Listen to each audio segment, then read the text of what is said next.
Right now at 5:30, a caretaker faces charges in the death of a man with special needs. He's accused of leaving that man in a car for more than 8 hours without AC as he worked at a Johnston County school as a janitor.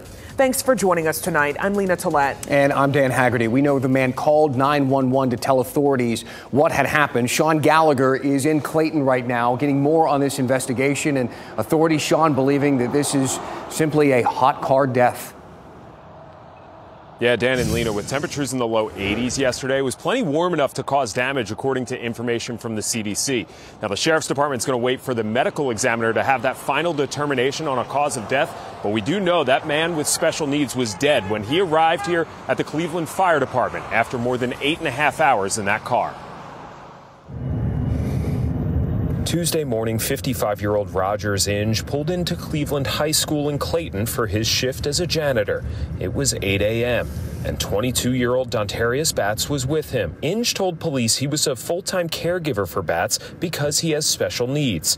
Inge told police he left Batts in his car with the windows up and engine off. 2 hours later at 10 a.m., Inge told police he stopped back at his car and said Batts was fine. Inge then went on to finish his shift, returning to his vehicle just after 4:15 p.m., more than 6 hours later. But this time, Batts was unresponsive.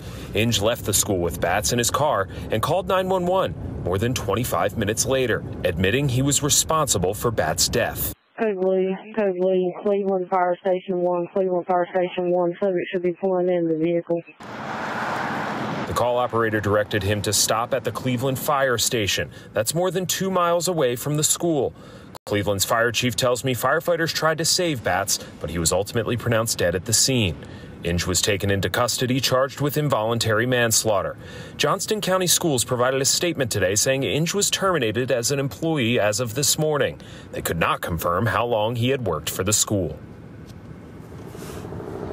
And Inge was released on a $35,000 secured bond this morning. I did try to contact the company that he said he worked for as a caregiver, but have not received a response. Sean Gallagher, WRAL News, Johnston County.